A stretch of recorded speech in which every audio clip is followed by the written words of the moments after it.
Welcome everybody to Both Sides of Conversation for tonight's Hidden Gem segment. This is our last Hidden Gem segment of 2020. We've had an amazing year, phenomenal people. I mean, we've had an epic time with the different hidden gems coming on. So tonight should be special. We have some phenomenal sisters on here that's doing some amazing things for our community. So before we get started, I just want to introduce myself. I'm John Henry, co-founder of Both Sides of Conversation. Today's guest we have is some powerful sisters from the San Francisco State, BSU. They was one of the sisters who had the first Black Lives Matter forum at San Francisco State. We have Dr. Flowers here, amazing, powerful sister that's doing some amazing things in our community. And tonight's hidden gems definitely need to be highlighted. Last week we had a hidden gem segment with our fellas of the community. We talked about education and what a way to end off the year with some powerful sisters in education. So with that being said, we're going to get started. Open it up to our first hidden gem tonight. We have Dr. Flowers here. She is a professor of education, serving the department chair for equity, leadership studies, and educational technologies. She's the co-founder of the Equity and Social Justice MA degree program at San Francisco State. She's a co-coordinator of the Adult Education MA degree program. She's doing a lot of things. She went to the University of Virginia to get her PhD. She's has a lot of backgrounds in education, as far as neuroscience, speech language pathology. She's done research. Just amazing sister doing a lot of stuff. So I'm gonna bring her on and let her go ahead and continue to tell the community about the amazing things that she has going on. So with that being said, Dr. Flowers, I'm gonna let you come on and talk to the people. You had to unmute your mic. Hi, John. Thank you. Sorry for the long list of things on that list, but I've been around a while, so with that comes a lot of things that I've done. I don't know what the question is that you want me to start with, really, but I'm going to start with just a little bit about myself and a little bit about what I do and maybe why I do it. Um, as John said, I'm Doris Flowers. I'm a professor at San Francisco State University, where I also chair my department of Equity, Leadership Studies, and Instructional Technologies. Um, in that, we have about five master's degree programs within the department that I chair.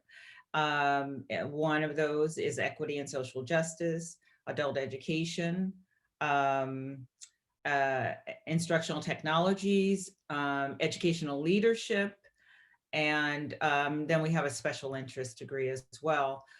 We also have the only service program that's still in operation on the campus of San Francisco State University to the community, and that is Step to College.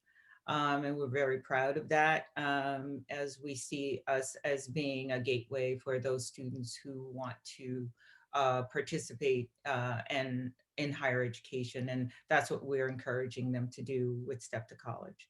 Um, we also have one credential program in ed leadership.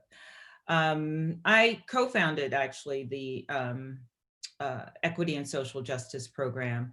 And I think I, along with my colleagues, are pretty proud of what we do in the program and our effort um, to create in our efforts to create a program that really deals with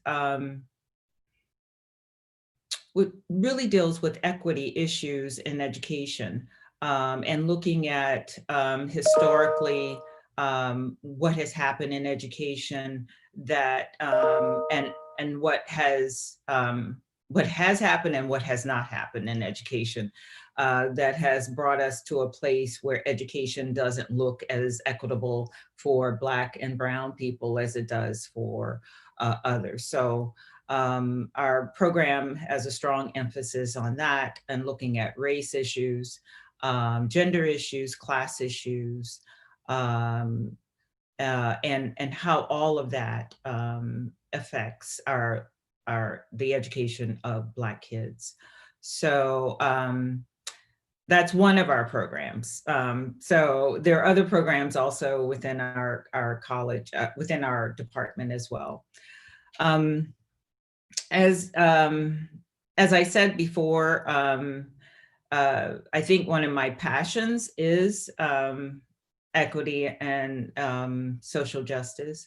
I believe that what we do is the social justice of what we are attempting to do is social justice, and that is prepare leaders to be able to go out into the community and be able to administer to the people in the community, or create programs within the community that begin to build on creating equitable learning institutions, or build on creating equity in curriculums, build on creating equity in how we see our students, and build on it so that they can be successful. And I think that's what we're doing. I know that's what we're doing. So we're very proud of that. I think my passion kind of comes from the fact that I think it comes from just a long line of history of my own history, of my own story, so to speak. I grew up in Washington, D.C., and I've had probably a passion for just learning. Maybe that was instilled in me from my mother, and just the people around me. And I always had teachers who told me I could. No, none of them ever told me I couldn't, and I believed them. And so, and I think that is what kind of propelled me into just always believing that I was smart and I could always do. And if I couldn't, I figured out a way to do what I thought I couldn't do. So those are some of the passions that those are some of the things that I think created the passion for me to become an educator. I think a teacher or professor is extremely important. One that's positive is extremely important to any learner. And I mean, and I say learner because I don't want to leave out adult learners and children, but children, yes, and adults, because once you get into college, you still need that professor or that teacher to also mentor you. So, and I think that's what is necessary. We need somebody. Everybody needs a mentor. Everybody needs somebody to be in relationship with, to propel them, to help them along the way. Nobody can do it alone. So, and I think that is what I'm passionate about, always trying to make sure that I fill in the space or fill in a gap, and to help someone along the way. And I think I said it before, but I believe so much in Sankofa that, and I believe that is what our purpose is to be here for as temporary as we are. But what the legacy is to always reach back and to make sure we bring someone forward with us. And so hopefully that's what I'm doing in the process.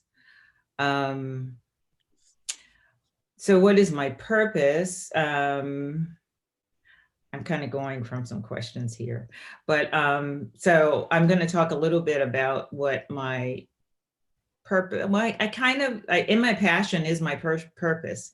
So I, I don't think it's any different. yeah, I was Okay. gonna say that. So I want to know what inspired you guys to host the Soul San Francisco SF Black State Black Lives Matter. Do you want me, or I'm going to give that then to Sha'Nice? I'm going to give that question to Sha'Nice. Yeah. So what inspired me to do the Soul of SSA was a few things, but I'll start with the very first one. I had attended um, a committee meeting for anti-racism resources, and I was under the impression that we would be creating and impactful, initiatives that will better improve the campus climate for Black faculty, staff, and students. But I realized I was the only Black person on the committee, which wasn't a problem. But my biggest issue with the committee was they wanted to promote Black Lives Matter, but they said they didn't have the capacity to do programming. And in light of George Floyd and Breonna Taylor's death, I think that they deserve more than a hashtag. And so then I called Dr. Flowers, Tachelle, and Tiffany, and I kind of like vented to them about everything that was going on. And from that conversation, we developed a committee and a network of support, and that what is gave birth to the Soul of SFC. Okay, cool. Well, I'm gonna jump back to Dr. Flowers. I thought she was gonna handle that question, but I Oh, want I gave it.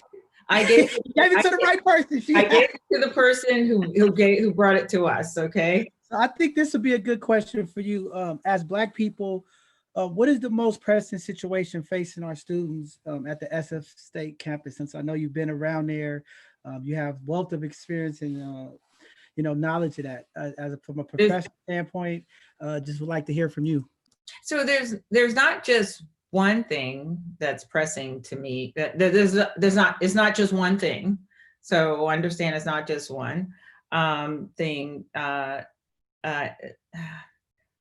that's pressing, a pressing situation. I think I think we have to start with access for Black students. I think we have to SF State has to open its doors to allow there to be more of the community of Black students accepted into the university.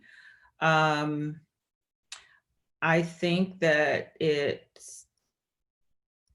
needs also more Black faculty to reflect different experiences, different learning styles, different cultures, and also reflects the students that you want to have there at the university. And if it's Black students, then I think that there should be more Black faculty and staff. I think that in doing that, you will hopefully build a culture where students feel like they are necessary and wanted and belong on the campus. So they walk, so that they have a sense of freedom when they're on the campus. I know you, and I'm not saying that they're not free, but you freely walk about because you feel like, yeah, I really do belong in these spaces around campus. And I think those are the three things that I think are pressing situations to me. I don't, and that's a campus situation. Like, I don't think that what students probably need is to feel as Tachelle and Sha'Nice and Tiffany will also agree, I'm sure, is they want to feel like they really do belong on campus. They're not an oddity. They're not just, they're not the token. They're not the only one in their class, because when you're the only one in your class, or when you're the only teacher in the department or college, then you feel like, well, there's no commitment to really bringing me into the center. I'm never part of the center. So And I think that's what our students need. Definitely, that sounds very powerful. And with me, I'm hearing a common theme with all our educators. It's not enough of us. We're not represented, and we always have to not be who we want to be. We have to be so unapologetic black, as they say, on campuses. And I did hear now. Correct me if I'm wrong. Are you one of the only black women professors in the CSU? Oh, no, no, no, no, no. No, there are other Black faculty. It's Okay. just I'm in the College of Education, so I'm the only one in the College of Education. Okay, okay. Well, Yeah, that's powerful right there. yeah, And I think that's a cry that we're having from the community. It's the same old for all of our institutions. We're seeing it at a lot of different campuses, but definitely you guys are making an impact. Coming here, getting the word out. People are watching. We have to have these conversations because it's important, and I think us seeing us, being able to have a professor or having a teacher, someone who's educating us look like us, it's a different experience for our young people, and I think that's something that we definitely have to continue to promote and push. And yeah. definitely I'm behind you guys to support you. And before we move on, you want to go ahead and tell everybody why you represent your red and let them know. Well, I don't know. It's my favorite color, and I see it's your favorite color too. But I'm also a Delta, so to all my Delta sisters out there. All right, now shout out to the Delta sisters. I have some family members that's Delta, so I know that's a big thing for them. So wanted to give them their proper representation today. So thank you, Dr. Flowers, for speaking. We're going to move on, but we're going to definitely have a couple of questions at the end Okay. to open up, because definitely would like to get some of your feedback with social justice and definitely with these African studies. How important getting these studies for our younger people that's not in college. Is that the answer to some of this curriculum to help us get some of this historic information that we need, knowing where we're going moving forward? So I think that's going to be some good topics coming up here. Okay. All right, so we're going to move on now. We're going to get to the sisters, the young sisters that's doing their thing, making it happen, the frontliners, the boots on the ground. These sisters is powerful, and they're doing some amazing thing. They committed to community, committed to change, and love to promote and highlight our sisters that's doing that. So with that being said, our second hidden gem tonight is Sha'Nice Robinson. She is a Richmond native. She was a high school teacher at West Contra Costa Unified School District. She is a San Francisco State University alumni. She's got her bachelor and master's from San Francisco State. Just doing a lot of things in the community. She's a mother of two, and just proud of her for the things that she's doing and trying to impact the community. So with that being said, I'm gonna go ahead and bring Sha'Nice in and let her go ahead and talk to the people. And she was also on our mother experience for both sides of conversation, our Sunday conversation. And she came back for the second round to join the panelists with our fathers and mothers of the community. We had a very impactful conversation about parenting, co-parenting, and that experience. So just want to thank you again, sister, and just being available and being willing to help the community. We need more people to stop talking and more people to be doing. And I like that about you. You want to do and make some change. So power to you, power to people, and power to our sisters. Go ahead, Sha'Nice. Well, thank you. Oh my goodness. Well, thank you, John, and good evening to you all. Like John said, my name is Sha'Nice Robinson. I currently work at San Francisco State as the coordinator of undergraduate admissions and recruitment. A lot of the work that I do is I am the liaison on campus. So most of my team go on the road. They do college fairs, they do community college and high school visits, but I stay back on campus. So I do admissions presentations. I facilitate all campus-wide events. I also do virtual guided tours and in-person tours, but right now we're trying to make sure we mitigate the spread of COVID, so no in-person guided tours will be happening at this time. And then I also coordinate the student-led panels. Aside from that, something that I'm super passionate about is equity and social justice as it pertains to uplifting the Black community. I think that's super important. One of the best things that I could have possibly did was do the LSIT or enroll in the LSIT and social justice program. That's where I met Dr. Flowers and Tiffany. I had already known Tachelle because we graduated together in 2015. And I'm just really interested in two things as being my purpose. one, being an educator. As an educator, you're responsible for dispensing the most powerful weapon on earth, and that is education. And then the second purpose I would say that I have is to inspire people. I want to inspire people to continue their education beyond K through 12. Without inspiration, you're dry. Without inspiration, you have no substance to your being. And so I think it's super important to be inspired and to surround yourself around like-minded people. And like my team, Tiffany, Tachelle, Dr. Flowers, they're all like-minded. And I couldn't ask for a better team. They are what keep me going, keep me motivated. And some people call me the Stephen Curry of SF State because I've been there about 10 years. But hopefully when I get this doctorate degree, I can impact more meaningful change at the top down to the bottom. So that way, when Dr. Flowers make her way out, I can pick up where she's leaving off. She's leaving a trail for people like me, Tiffany, and Tachelle. So I want to carry the torch for her and not let her down. So yeah, I don't know how you want to shift the questions, but Yeah, well, you kind of spoke on earlier about the Black Lives Matter forum that you guys had. Just wanted to get from you the pressing issues that you feel. You're on the campus. You see what's going on as a young eye, a young mind. What do you see that you feel like is a pressing issue over there at SF State, or just for our students in general? There's a lot of pressing issues. I don't know if I would be able to name them all. That would probably take like the entire night leading into the next day. But I will say, for myself, being that I had an experience as a student there and now as a staff, I'm seeing that it's the same trend.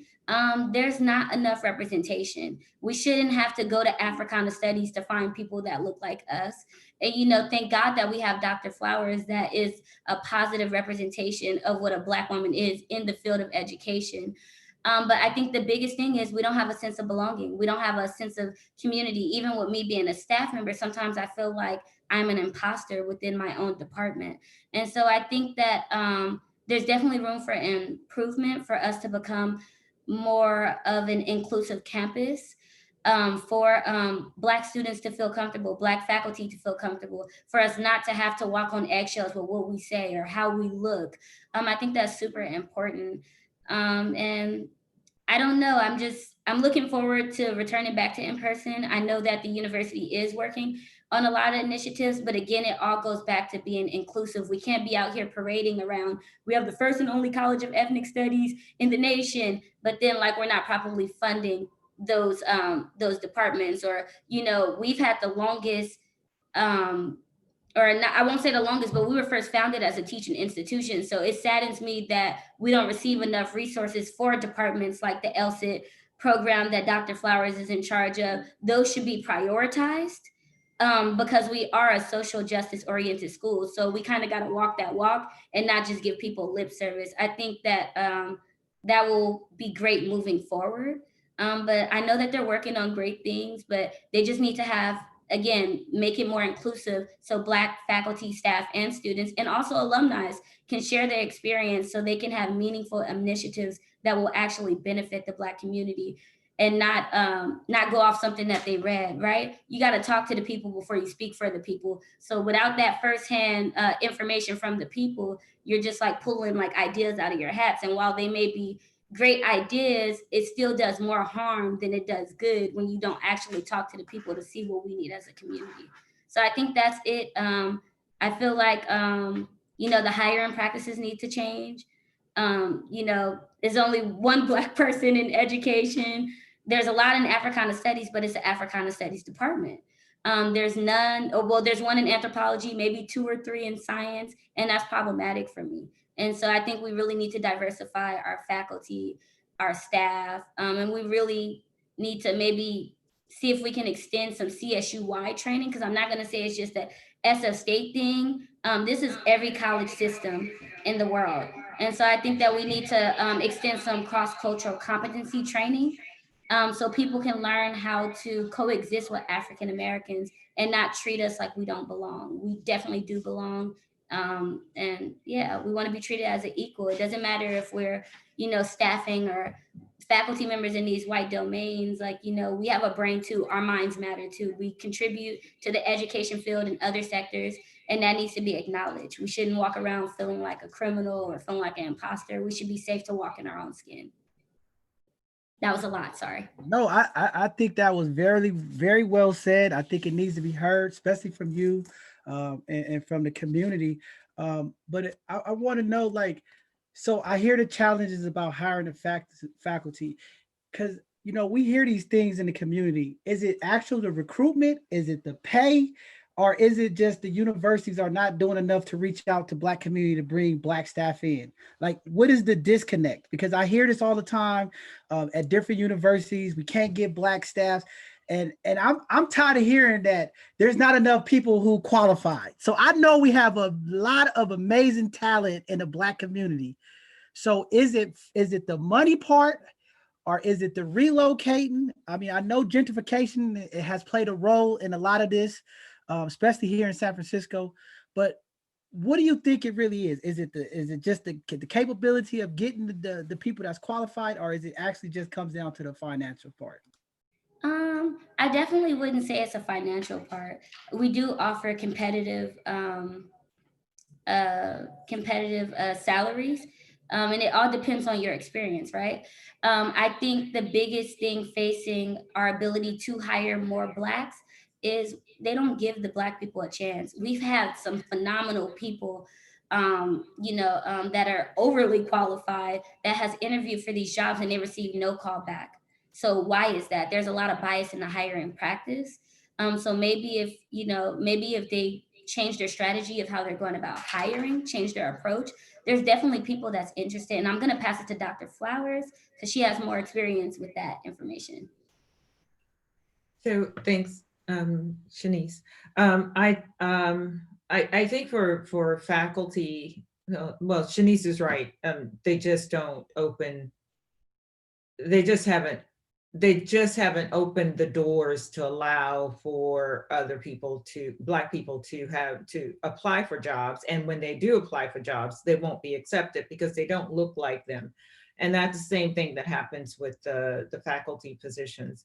I think in academia, like I said, I came from Washington, D.C. So if the position is there and you qualify for the position, you should be able to be, you should be able to at least be interviewed for the position.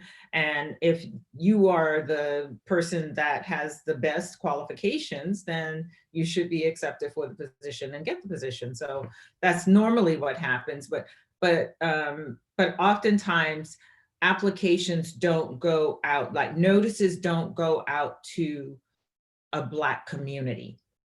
So therefore, if you send an application, if you send an announcement to, let's say if the announcement goes to Stanford in journals that Black people probably don't really look in, then they're not going to see the positions. So last year, I participated on this committee that was supposed to be a committee about inclusion, including faculty, including different people in the pool of applicants that faculty can now choose from if they're, when their position comes about. So one of the things that we suggested is, well, why don't you send it to Black universities? I mean, why don't you send it to the HBCUs? I mean, why don't you send it to institutions that have more Black faculty there than we have here? So that's one way of doing it. And also sending out things to journals and to publications that are more centered around people of color and Black people. That's another way to get that Black people into the universities. What universities tend to do is, as Sha'Nice said, is that they tend to find themselves. They don't look for others. So therefore, you won't find any different. You won't find a different perspective. It's only one perspective that they want, it seems, but that's not what universities are supposed to be about. It's supposed to be about different perspectives and different experiences that that allow students to be able to learn from. So that's why, that's the reason why we don't have the diversity that you would think we would have. Wow, that's deep, amazing. So we understand that the systemic racism is still affecting us, and that's why here at both sides of the conversation, we're trying to be one of those media outlet for our people, our community, and looking forward to working with Sha'Nice and Tachelle in the future to make sure that when these opportunities come out, we get it out to the community. We connect it in the East Coast, the West Coast. We have a large following in Atlanta, South Carolina, Washington D.C., so that this information can get out there, and that's one of the struggles. And definitely, I like what you guys doing, because we got to start holding these chancellors and these institutions accountable. And this equity thing that you guys keep talking about is real. And I think we have heard enough in our community about the support, and how when this Black Lives Matter movement, a lot of the universities, a lot of the corporations was saying, hey, we support the Black people, but the boardrooms never change, the outlook of things never change, and we got to start holding them accountable. We don't need you to side with us and say we support you guys. We need to see effective change. We need to see it in the hiring. We need to see it in the policies. We need to see it in the training. So we got a lot of work to do going forward with that. And I'm loving this, and I want to be a part of that to help. And I just thank you guys, and Sha'Nice, you guys stepping up, and Tiffany, Tachelle, for this Black Lives Matter forum. I've spoke about it. I'm not so much in favor of Black Lives Matter as a foundation, but as a slogan and what it represents for our people, I'm definitely behind that. So having you guys taking the lead, because I still believe the only way we're going to get change is we have to have the narrative. It has to be us. We can't have these other people speaking for us. And what tends to happen is, as the movement grows, the woes come in, and our voice is steady less being heard. And I agree with Sha'Nice. It starts at the top. And I think that's what I'm so frustrated about this movement, with this social justice movement. We always attacking here in the middle and at the bottom, and we never get to the root of systemic racism. We have to start at the Constitution. We have to start at the federal judge level. We have to have somebody brave enough. We have to get a group of people who are ready to really evoke radical change, because I'm all about radical unity. And I think it starts at the top. And I think Sha'Nice has a good point. We have to affect the change at the top. And it starts with the Constitution. It starts with these federal judges on down. And I think that's where we need to go. So it's all good to have, police reform and things that they're trying to do here and there, the little bites. But I think we have to really stop messing around and get to the root of the issue. And it starts at the top. So thank you, Sha'Nice, for bringing that, and Dr. Flowers for articulating the way that's important, and we need to hear it. And we're going to continue this conversation. I just want to move along a little bit here. We're going to move on to the next hidden gem. This hidden gem, she was our first woman hidden gem that we had on our show at the beginning of the year. She's back again. I call her the Harriet Tubman of the community, because she's always trying to free our young people with education and information. She's always willing to give back. And I know she just has a profound love for our young people and making sure that they get the education and the literacy that's needed. So with that being said, I want to bring in Tachelle. She has a master's degree in art and equity social justice. She's doing amazing things at 100%. She's the president of the Black Student Union. One of the things that we have to highlight is, the commitment to make sure our young people get to school, raising almost $1 million, to get our young people scholarships, sending people to school. I've watched the videos. I'm supporting, I'm sponsoring some kids. Like, she motivated me to get more involved for our young people. So, she has a lot going on. She's just doing everything. I know she's trying to go back to get her doctorate degree, but just blessed to have her back on as our hidden gem. To be the first woman on our show as a hidden gem, and to be here at the end of the year is powerful. So with that being said, Tachelle, come in and talk to the people. Hi. What? Can you ask the question? I'm messing with you, John. I'm messing with you. Yeah, so I'm a perfect project from a great hood. What I mean by that is I grew up in Bayview Hunters Point on the other side of 3rd. My mother raised me. My whole family raised me on Apollo. When it was time to go to college, I went not knowing what I needed to know. And so my passion has become to come back to my own community, 94124, and support students who think like me, look like me, breathe the same air as me. And this is the hardest job in the world, to be a Black educator. When I handed my thesis to Dr. Flowers, August 2015, it was like she said, "Go get them, cowgirl." And I just did it. I went and I slayed everything I touched. I had great mentors, Marcus Blackshear, Linda Burton Brooks, Diane Gray, Shamon Walton, Mayor London Breed. I mean, you know, she copies my hairstyles all the time. It's hard being a Black educator with a master's degree in your community because some people think you're better than them. That's not the case. I just think it's better to have better things than what society is given to you.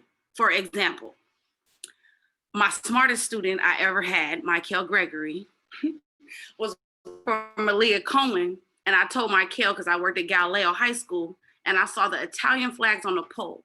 And I said, Michael, tell Malia we need our flags on our poles. And that's why the Pan-African flag is on the poles on 3rd. My second smartest student, Victoria Bryan, I said, Victoria, how kids be getting all this money for scholarships? She's like, they gotta apply. I said, do you know where to apply to? She was like, kinda. Our executive director, Tim Waters at YCD, he bought each one of my students a Scholly Code for scholarships. From March until June, we hustled so hard, harder than any drug dealer on 3rd, and we raised $760,000 in scholarships. I'm literally ready to retire. The only reason why I'm not is because Sha'Nice called me for this Black Lives Matter thing.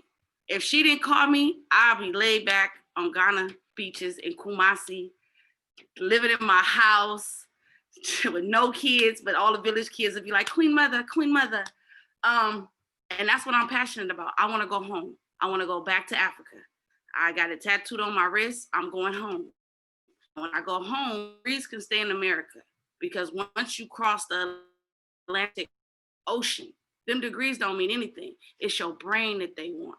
It's your name that you want. And my name is Your Majesty Tachelle, and I know who I am and what I want. In this country, it's a little hard to achieve that, even with the rights and privileges given to you by the colleges. So that's the fight right now. That's the struggle right now. Fighting people who sit behind desks and push papers when you're on ground zero, feeding, clothing, bathing, communicating, taking temperatures of people. That's a real Black educator. So that's my 15 minutes. What's the next question? Well, I mean, definitely, I think like that's what do I do? The Go most ahead. exciting thing that I do, since you called me the Harriet Tubman of Bayview, which I'm gonna take that title. John said I was part of Bayview history. I'm a legend. He hypes me up, so if I'm a little cocky, it's because of him. And my family is really my pillars. I take kids on Black college tours. I get them 100% college preparatory ready. They can read, they can write, they can strategically think. Every student that I ever taught is a genius. They 5 times smarter than me. Just check our Instagram, 100% college prep. Check our story. Ask anybody with a purple wristband on. But I take them to college. There is no Black educator that gives out college credits to high school students and get them prepared to enter any CSU, to get them at the top of the game for HBCU. Take a 7-day trip across the country, 50 students, and still come back and live to tell it.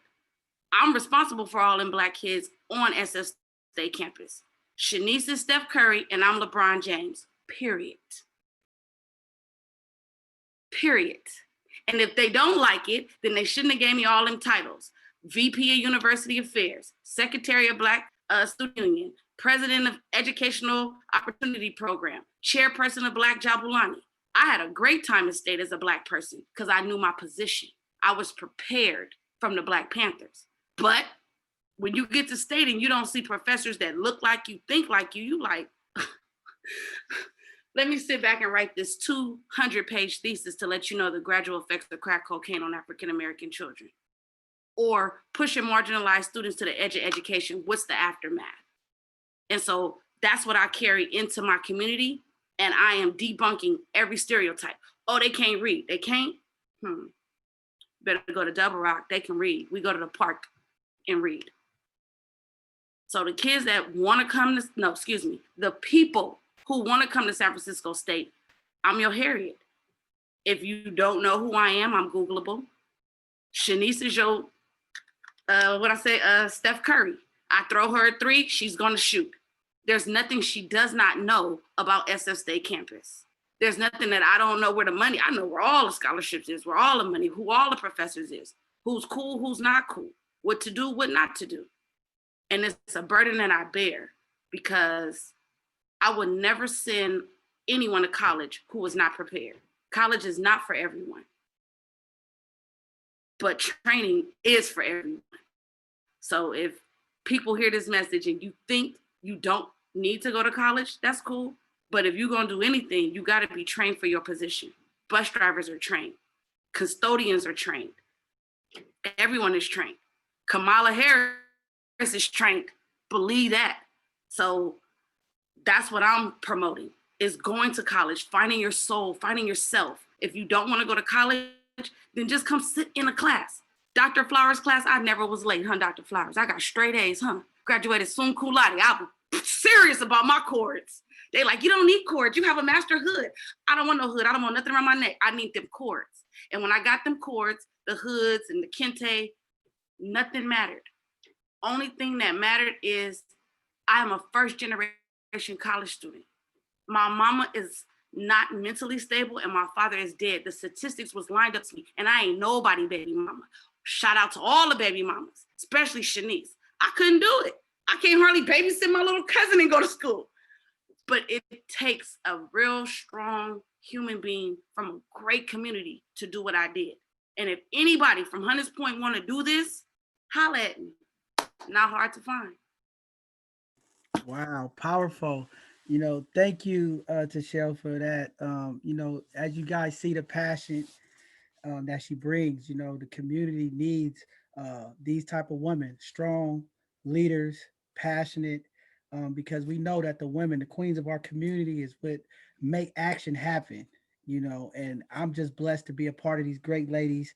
I see Tiffany might have lost reception or something. We'll try to hang around and see if we can get her back on. But this is what it's about, people. Education is a priority.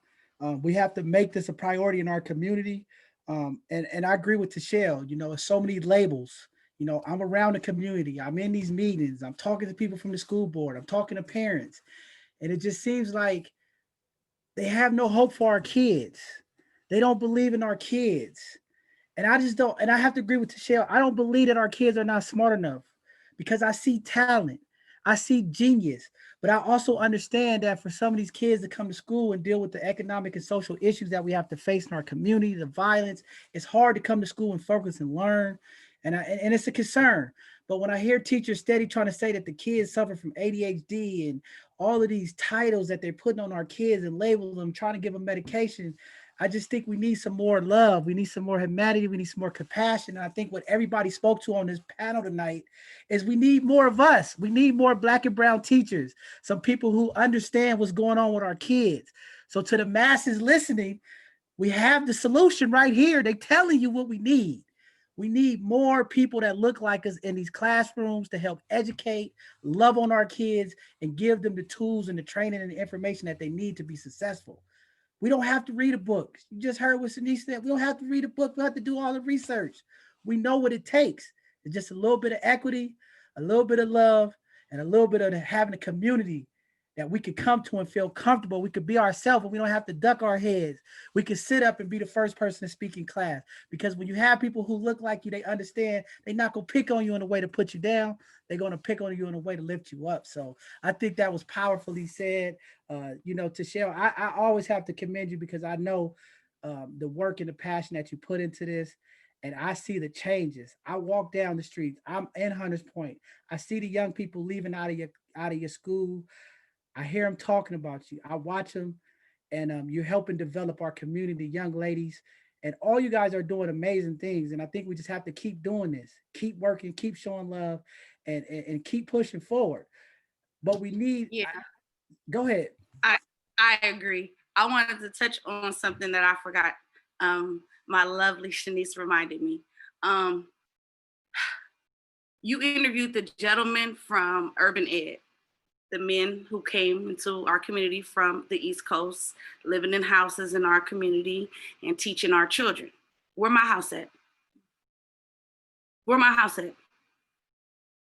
I'm just asking a question for all the Black teachers who cannot afford to pay housing, cannot afford to look the look.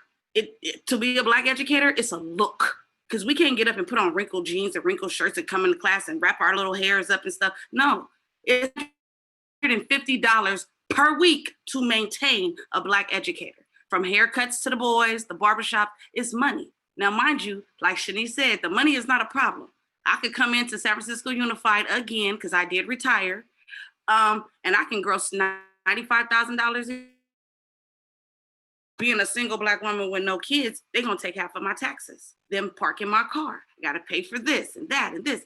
Like, it needs to be a wonderful bridge for women, because it's a woman's profession. Men do teach, but because it's a woman's profession, it's not taken as serious. It's really not. They look at us like, they can handle it. Really? Teachers' brains don't even turn off. They do curriculum, they do planning, they do all types of things. And then if you are in the special ed realm, which is the best realm because our students are in that realm, ADHD is real, ADD is real, autism is real, I know it's real, I got documentation that is real, but so is rape, so is trauma, so is not having your daddy or your mama. And these things can be fixed, but it cannot be fixed in a classroom size of 36 people. It cannot be fixed in a class of 20. 15, keep it down, 10. I'm just saying, we're going to reset the economy. Let's reset education. Literally. I'm glad you said that. I was going to get there. And I talked to the guys about that because, with all of the defunding the police, all of the reforms and things that's happening in our country, I think you bring up a good point. And I brought it up with the guys last week, talking about this reform. And, I got some conversations coming up with Shaman, our city elected officials, but I think the real conversation need to be had for our teachers as we start getting more into this reparations, because maybe that's part of what our reparations need to go to make sure that our Black educators are getting the cost of living wage, getting the support that they need. There's a lot of things that we can look at forms of reparations, and I'm open for these conversations. And I think we're going to have a Sunday conversation about it because there's a lot of money floating around. And, I see a lot of money going to mental health, and I wanted to ask Dr. Flowers about that. It's a lot of money going around, in the mental health. And I understand some of the stigmas and the issues that we have in the Black community with getting mental health. And I think that our educators could do a little bit more services for our people than some of the mental health providers and the service that they provide. So how do we get these allocated funds to kind of push more towards education? Because I think our teachers are sometimes the psychologists and sometimes the therapists of the community that the kids in the community trust. It's hard to go to a psychologist as a Black person and go see without the community saying, "Oh, you crazy." So maybe the lane is our educators. So what do you feel about that, Dr. Flowers? Well, mental health doesn't mean that you're crazy, first of all. It doesn't mean that you're crazy. It simply means that you need some support. You need something. You have had some trauma. And so many things have traumatized Black kids and Black people that all of us need some mental support. Just living in this society, this world right now has caused us so much trauma. We've grown up with trauma. We don't even know that we're traumatized as much as we're traumatized until we, well, until it outwardly, until we do something that really, you know, convinces us that we are.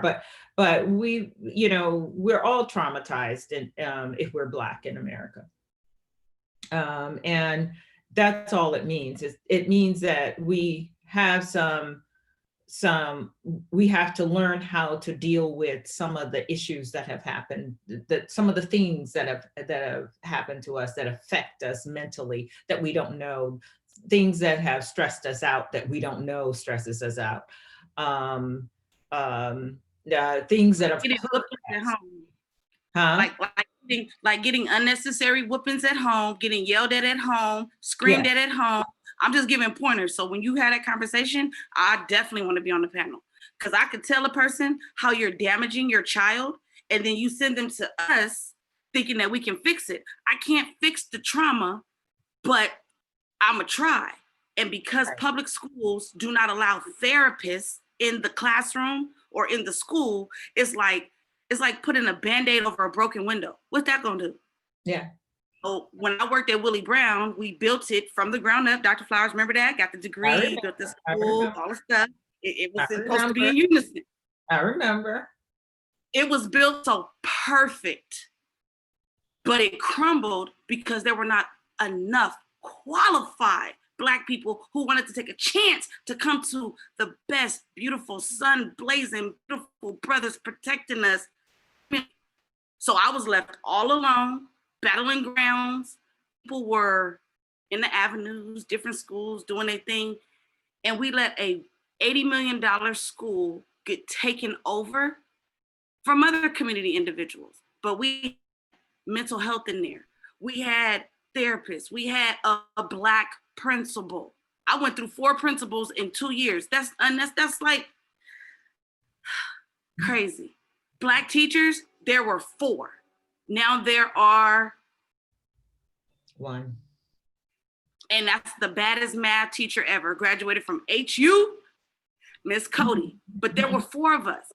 Right. And then there were 10 founding educators. And out of those 10, Cody is there, Ms. Obregon is there, like the heavy hitters that were recruited to work there, they're there and they're doing magnificent work. But besides the pay, it's the appreciation.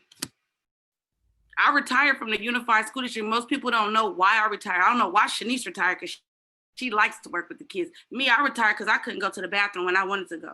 I don't ask permission to go to the bathroom. I have to go. I don't work 7 periods all day. Teachers don't do that. They have prep time. But because people were absent, I filled in, I handled my business because I love the children in my community. I had to go to the restroom and nobody wanted to cover my classroom. So I just said, I'm not returning next year. I'm going to work in my community and I'm doing a hell of a job. I go to the bathroom when I want to now. That's why I quit as a Black educator. No bathroom breaks, no water breaks, no food. Like, are you serious right now? Teachers do not practice teaching. We don't play ball. We teach. Athletes and teachers, I don't understand how they get paid more for wearing tight clothes, bending over, jumping on each other when I'm sitting here changing brains. And they're appreciated. They got posters up and down 3rd Street. When I see Kevin Durant and Draymond Green, I'm like, where my picture at? Not that I want my picture there, but it should be representation of what is important in the community.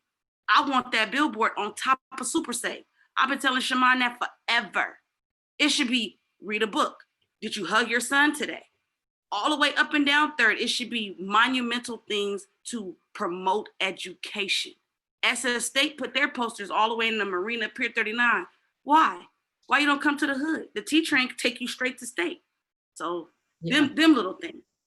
Yeah, but I think we have to, there's 2 things that have to happen. We have to stop looking at our Black communities as being deficit communities all the time, and therefore our kids are always deficit.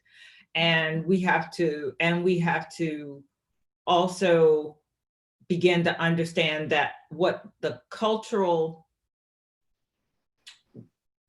we have to understand that the cultural training that needs, the cultural education that needs to take place is very, it's almost the undergird of education. Like we have to believe that we have something that is valuable in education to contribute to, oh, what is it called?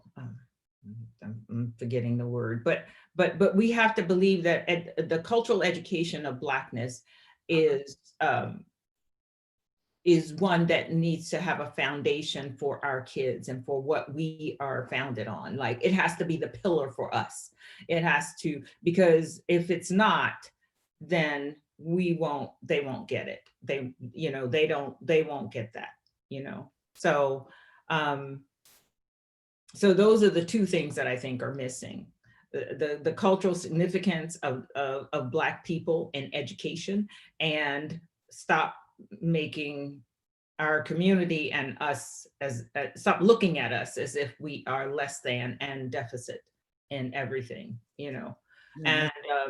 and teachers, those are the two things that I think are foundational. So Sha'Nice, did you want to say something?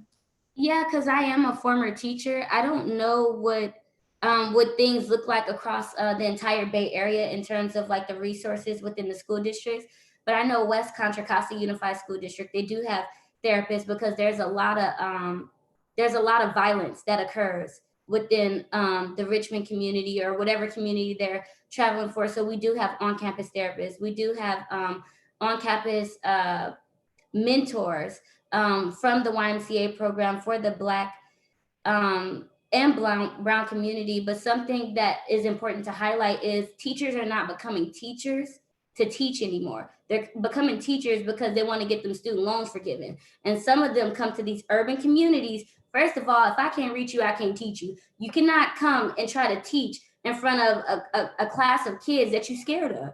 How you gonna be scared of people? And then y'all want to pass ethnic studies, that's great, but we don't have a credential for that. And being a person who has taught social science is two completely different histories. So make it equitable, because you're doing more harm by passing this, but then you don't want to back it up with a credential. You have to be qualified. Anybody can't just teach ethnic studies. And with San Francisco State laying the blueprint in 1968, they should be coming to us and asking us, how do we fully implement this? They should be coming to us for training. We have an ethnic studies master's and bachelor's program. We have ethnic studies baccalaureate certificates. Yet, why aren't you coming to the founders of ethnic studies? So I do think that that's something that needs to be implemented. Kids should not be sheltered from their linguistic histories. They should be embraced. Kids respond to the curriculum better when they feel represented in the curriculum. A lot of these teachers lack cross-cultural competency. You have to be able to have an open mind, and you have to understand the community that you're coming in to serve. Each morning when I came into my classroom, you didn't see no do now on the board. We sat in a community circle. How was your weekend? How was your day? A lot of these kids are homeless. They're being beat. They're being abused. They're probably in domestic violence relationships. Some of them are on drugs, or they're selling drugs because maybe their parents is out there or whatnot. These teachers have to create a space where the classroom feels like a community. You have to get to know these students. You have to, maybe we don't have, a lot of colleges within my community, but we ain't taking these kids on no college tours either. We ain't offering no scholarships. We have great things and great programs like what Tachelle does in San Francisco, but we don't have that in Richmond. So it's a problem for me when y'all putting more money into creating jails. Are you serious? So you want to contribute to the pipeline. You want to funnel these kids right out of the educational system and put them right into prison. You're training them for prison when they have to be escorted to the bathroom, escorted to the library, escorted to the office. You're prepping them for prison. Zero tolerance has not been proven to be an effective resource. The only thing it has proven to do is dismantle Black and brown families. I have a problem with that. That's my TED Talk for tonight. Wow. We have a problem with that. Powerful. We have a problem with that. Y'all see what I'm Yes, talking Sha'Nice. about? This is Black excellence at its finest, okay? All of the colleges out there, these are the type of individuals we need you to hire. If you want to see change in our community, these type of sisters, those type of brothers last week, these are the faces and the people that we need in these schools to make effective change. We need superintendents like Sha'Nice. We need the highest level of education, from the state level. We need people like Sha'Nice. I mean, that's deep. She got me pumped up right now. My blood is flowing. I'm ready to just go in. But I would start transitioning us out. But I have a couple questions, because with me, I always like to get the wisdom from the elders in the community. And since we do have this amazing sister, Dr. Flowers, on here, you spoke about this earlier, Dr. Flowers, and Sha'Nice kind of touched on it. You guys talked about the transition of leadership is what I'm about to start talking about. And me and my co-founder here at Both Sides of the Conversation, this is one of the biggest issues in our Black and Brown community.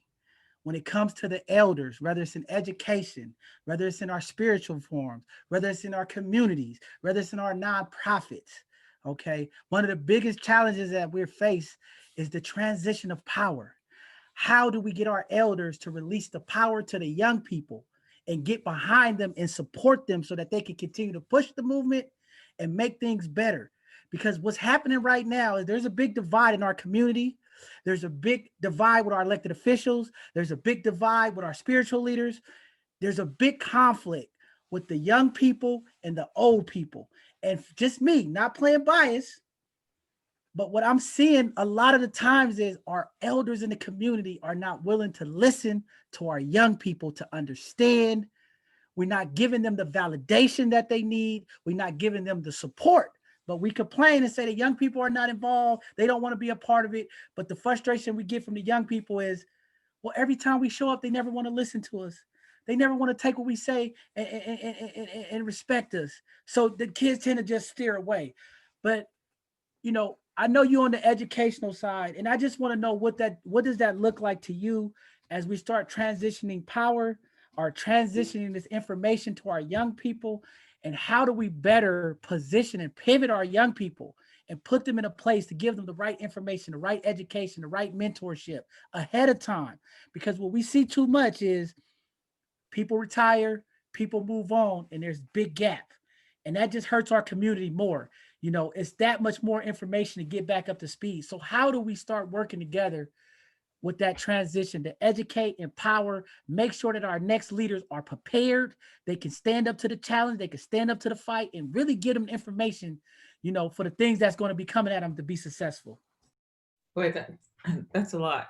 You gave me a lot there. Well, okay. The only thing this forum is both sides of the conversation. It seems to me like that is what it takes. It takes for everybody to be at the table, young and old.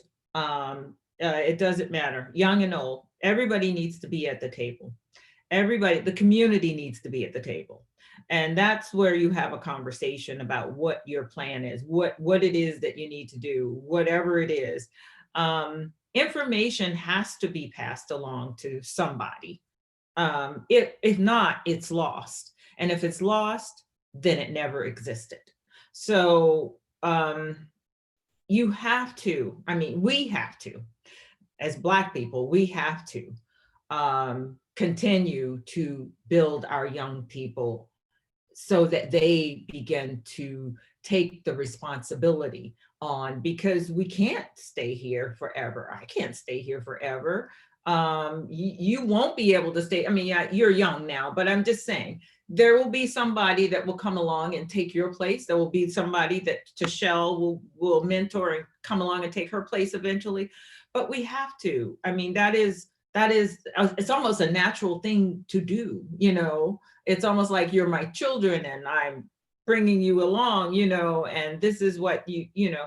But we have to begin to be able to sit together in a room and have a conversation to hear both sides and all sides of the conversation.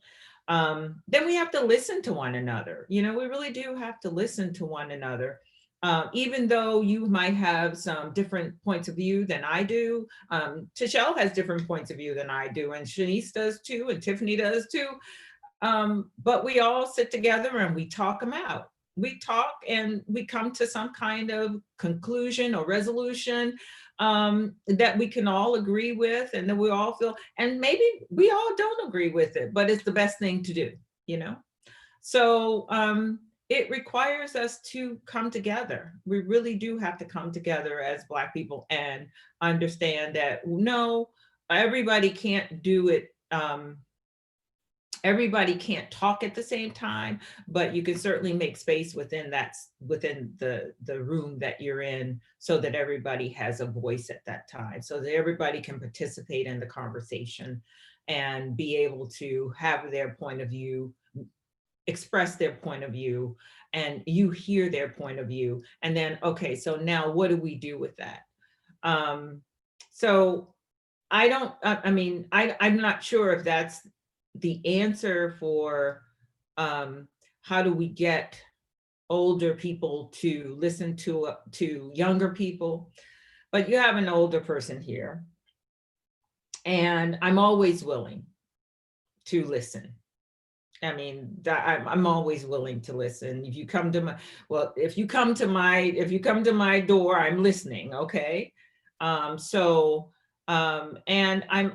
I'm of the belief, like I said in the beginning, that we have to always reach back and bring along the next person to follow, because that is the legacy that we leave. And so we have to do that, and we have to, and I believe that, and that's the only way that we will begin to have other leaders in position when all the other ones up here fall to the wayside, for whatever reason. So I don't know if that really answers the question, but that is my belief of what we need to do. I think that was amazingly put, and that's why we created both sides of the conversation, because we need to have it and we have to listen. And I'm just glad to have you on here as an elder to understand that. And like you said, you're willing to do that. And I'm just encouraging our people, our elders in the community, to be the same way, be open, and let's not lead in fear. A lot of times I'm in these conversations, and I know as we get older, there's a lot of conservatism because, the experiences that we've been through. But our young people, they the ones on the ground. They the ones dealing with the day-to-day situations. This Black Lives Matter movement that Sha'Nice is talking about, these are affecting the young people. These cops that's killing these young people in the community are young people. And the statistics show typically these things are happening to 16 to 35-year-olds, right? So a lot of times the fear gets driven when the elders of the community, they get worried, and it's like, yeah, you have to worry, but typically the statistics show it's not really happening to the elders of the community. And we have to be open to listen to the young people who are being affected, who's hanging on the corners, who's in the street, who's really going to be impacted by some of the policing and some of the social justice issues. So I'm just glad you said it like that. And me and Rico, we are going to continue to work on this forum to bring our elders and our young people together to really have dialogue, to get both sides of the conversation, because it has to happen. And we need our young people, we need our elders, because you guys have the wisdom, you have the history, the knowledge, but we also need our elders to understand that it's not the self-gratification that we need the support and that information to push us forward.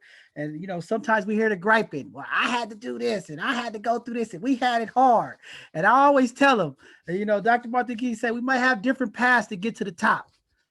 And I would expect the elders who went through the hard struggles and the hardships and the turmoil and didn't have it as easy as our young people. You guys cut the pathway so that they can have it easy. So don't be upset with them, but just support them so that they can make sure that we continue to make other pathways and we perform in a way that we have sustainability, because I think that's one of the biggest problems. We don't have sustainability with our movements, right? Things kind of pop up, things kind of go. And that's what I'm kind of frustrated about a lot of this, Black Lives Matters Foundation stuff and what they're doing. It's just here, it's this pop-up mentality. That's kind of the new thing in our community. We have pop-up everything. People just want to pop up, and we don't have enough people trying to be sustainable and stay around, so I'm all for that. But go ahead, Tachelle. I see you want to say something. How you know? Because my lips was moving. Dr. Flowers, that was well put. When the elders move out the way, I'm speaking about one particular elder, Linda Burton Brooks. While in college, she died, and she was my mentor since the 3rd grade. The library on 3rd is named after her. She said to me, there needs to be more of me in the community. but she trained us. So people who had the training of Linda Burton Brooks, the privilege of reading Black books and going into the Muhammad Ali room, she was confident when she went to heaven that we would take over. And to this day, it's only 5 of us who have master's degrees in Hunters Point, who live there, breathe there, work there, think there, be there. 5 of us. I'm gonna take one out the equation because I ain't seen him in a while. No names necessary. But there's 4 of us. And out of the 4, 3 of us trying to go back and get EDDs. So that leaves 1 Mohican. And if we leave 1 Mohican in the hood, the young folks are just gonna eat them up because they don't have no elders to train them. You know, when Shaman moved from YCD to City Hall, he trained DJ. And DJ is doing a phenomenal job. His slogan is, why not? When Dr. Flowers trained me and Sha'Nice, Steph Curry could move around that court with no problem, right? LeBron James, I have my own parking space. Like, I was complaining for years, like, I hate parking in state. Now I got my own parking space. But the elders need to train the young people, because when you go rogue and you think you can speak and do things the way you want to do things, you get your head chopped off. And if anybody knows me, like, my earrings were too big for a photo.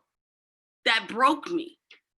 My hair was too coarse for an interview. That broke me. But I'm unbreakable because I have an equity and social justice degree. That degree don't mean anything when you walk into a room. You got to know who you are and what elders support you. Because being told you're too prideful, or being told you only got this job because you light-skinned it. I'm like, you think I'm light-skinned? Oh, okay. All right. I feel hella dark-skinned. The elders need to train and be willing and open to work with us 80s babies, 90s babies. You know, I don't know what the fear is, crack kids. I don't know, whatever the thing is. Working with children, training people to take your place is the best feeling on earth. I hope Victoria Bryant will take my place at 100% college prep. I hope Sha'Nice will take Dr. Flowers' place at San Francisco State. But for her to get into that door, she got to go through a panel of people, interview questions, 300, 400, 500 interviews coming through, changing shoes, changing hair. It's too much. How long do we need to prove we about that life? Like the mayor said, that I do the work. How long I got to prove this until I die? That's not going to happen. I'm 40. I'm out. Yeah, I mean, definitely it's important to unify the community is what we all about. That's what we promote here at both sides of the conversation. It's too much crab in the barrels going on in our community. It's too much dysfunction. It's too much divisiveness. And we have to unify in order to move forward in the movement, and in order to be impactful in our communities. We have to work together. We have to be respectful of each other. You know, it's so many hurt people, and we know hurt people, but we got to get past this and work together and have love. We got to lead with love, and we have to lead. You know, everybody that says they're a leader or not a leader. And we as a community have to understand that just because they say they are a leader, they are sometimes that's not the leader. But we gotta work together in some capacity to make change and really be impactful. And you know, we part of that change here. We want to do it. We want to work with all parties. You know, because it's sad sometimes.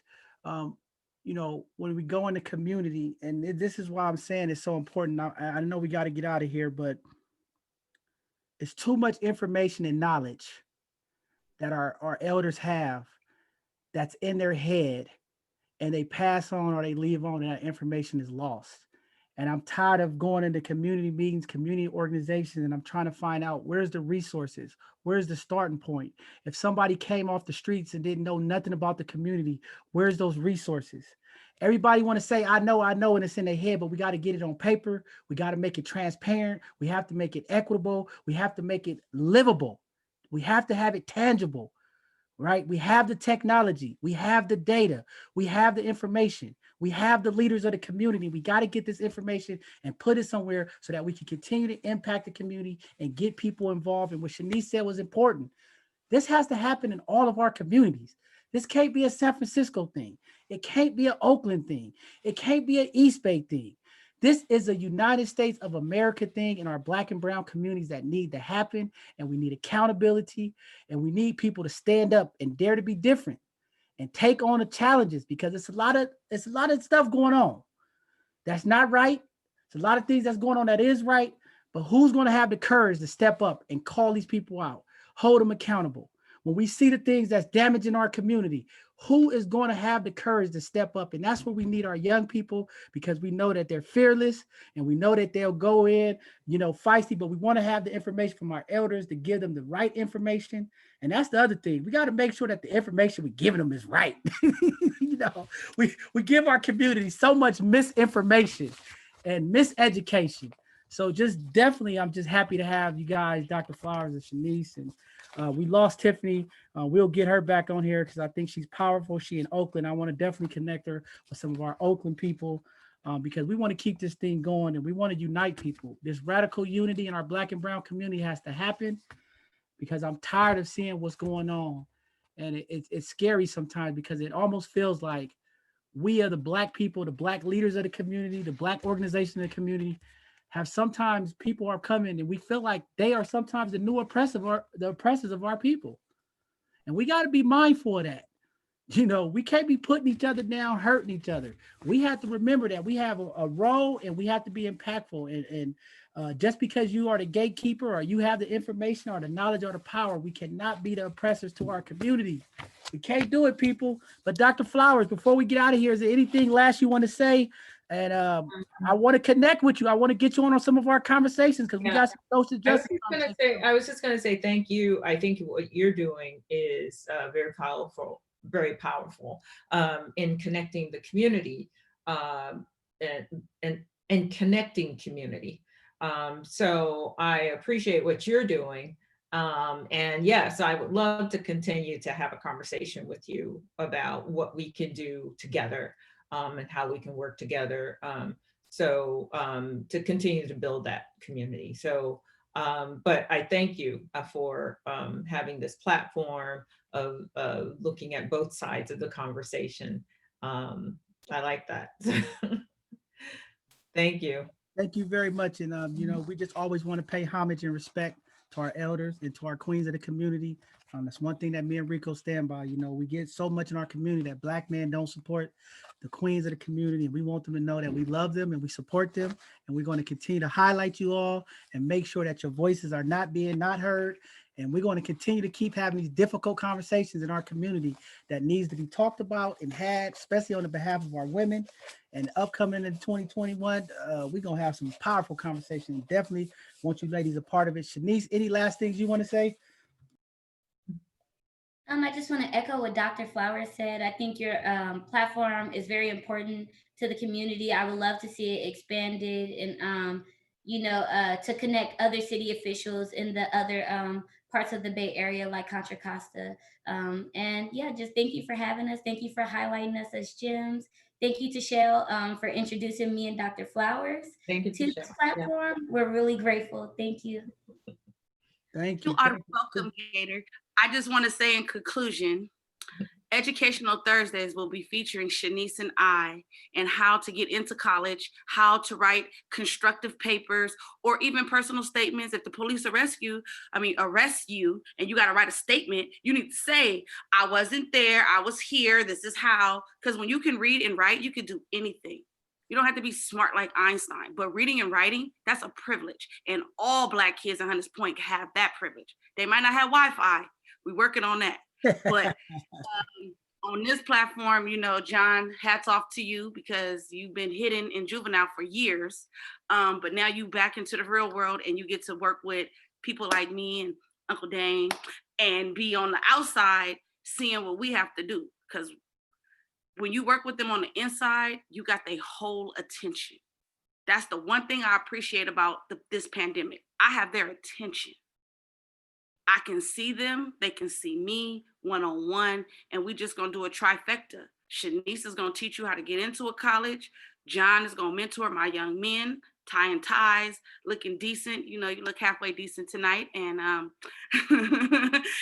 and then Dr. Flowers, you always praising the students. So this platform is where the step to college is gonna take place. I got 45 seniors dependent on Harriet Tubman to lead them to the promised land.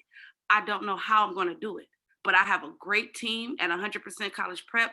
I have an awesome director, perfect executive director, like the whole YCD team, young community developers, like that's the Underground Railroad. That's the Black Wall Street. If you don't know about it, you better tap in. San Francisco is the Black Mecca for Black people. It's just, we got to keep them and buy me a house so I can teach in my hood. But yeah, we definitely gonna do educational Thursdays, Sunday conversations with our like prestigious 3.50 students, because they need to be highlighted. They need to be uplifted. And this platform is going to lift them so high. Beyonce song Bigger gonna be their theme song.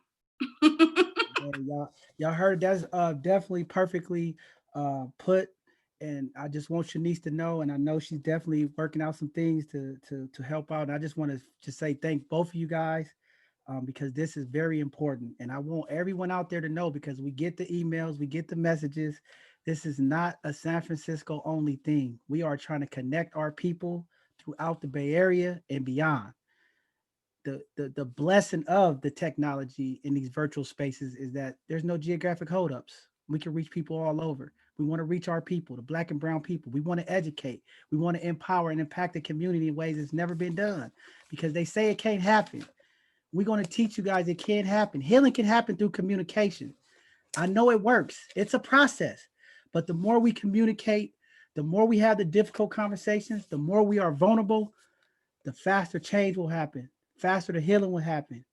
And things are going to it's just going to get better for our community, because I know it's a lot of built up frustration and years and years and years of conversations that haven't been had. And we're going to have those conversations here on both sides of conversations. We're going to have our elders. We're going to have our young people. We're going to have our community leaders. We're going to have our elected officials. We're going to do everything that we can to bridge this gap, work together, impact, and do the things that we need to do. And just thank you to Sha'Nice and Tachelle and Dr. Flowers for coming on. I'm looking forward in the future, 2021. This is our last Hidden Gem show of the year. We're going to have more Hidden Gems. We're going to have more Black educators that's coming on, that's going to talk about things that they're doing to impact our young people in the community. So be looking out for us. Get behind us, support us. That's all it is. We support y'all. We always support y'all. Just support us with love, education, and the knowledge, man. Just keep on. So our educational Thursday, like Tachelle said, is going to be kicking back off next week. Next Thursday, we're going to get back to our educational presentations. We're going to have a tax attorney that's going to come on and educate our community about the taxes, the new laws, the loopholes, the things that we need to know, because here at both sides of the conversation, we're trying to be intentional with our educational platform and all of our platforms, making sure that we give the community the information. We understand the gap of wealth and the disparities of Black and brown community. It has a lot to do with information. So we're being intentional to make sure that we get the right professionals on here to educate our community, to empower our community. And then we're going to jump into our Sunday conversation. This Sunday at 2 p.m., we will be having our families that's going to be coming on who dealt with tragic death, violent loss. We got some parents that's going to come on and talk about their story, the grief, the pain, and the things that they're going through, the challenges and the obstacles. And what can we do as community to help support these families, lift their children's name up, and be by them to the end? Because we know in our community, when the tragedy happened, everybody's there. When the funeral happens, everybody there. And then when it's all over, nobody's around, and these families are still grieving and they need love and support. And we're going to hear from them this Sunday for our Sunday conversation. And then the following Tuesday, we'll have another amazing Hidden Gem segment. We'll have some other Hidden Gems that's going to be coming on, some business owners to talk about what they're doing to help our community, because that's what we're about here. This Hidden Gem platform is to highlight the leaders of our community and to promote our Black and brown businesses. We encourage you to reach out to us. We don't care if your business is a sole proprietorship, you have one employee or 500. We want our community to spend our dollars and patronize your business. And the only way we can do it is knowing about you, having your information. So please reach out to us. Very, very, very important to continue to do that, because we understand with Black economics, we have to spend with us to grow. And then the following week, January 10th, that Sunday conversation is going to be amazing conversation, phenomenal. It's going to be touchy. We're talking about human trafficking in our community. So if you are a person that's out there working in the human trafficking world, if you're in a nonprofit that deal with human trafficking, or a social worker, we would like to have you come on as one of the panelists as well. We have a couple panelists that's going to be coming on to really educate the community about this human trafficking, what's going on, how can we be aware, how can we protect our young ladies of the community. I think that's going to be a very, very important conversation on January 10th. So I hope everybody's going to tune in. But with that being said, I'm John Henry, the co-founder of Both Sides of the Conversation. We're looking forward to continue impacting you guys. Thank you for tuning in. This was our last Hidden Gem show of the year. We're looking for some amazing things to take place after this New Year's. I mean, it's going to be epic. We have some conversation that's going to be very important to the community. We have our young people we're reaching out to. We're going to hear the voices of our young people. We have some amazing things coming up, and we have Sha'Nice, Tachelle, some other amazing young people that's going to come on board to give us a hand to make this thing grow, make it be better, make it get out to communities and reach people that may not know about us. Because again, we're trying to be one of the hubs of communication to our community, to our people. So thank you guys again for tuning in. Thank you, amazing queens, for all the things you do. We love y'all. We support y'all. This is the power. This is where everything starts. The women of our community, we have to get behind them and support them. So thank you guys for coming on, and thank everybody for watching tonight. We love y'all, and we see you on our next segment.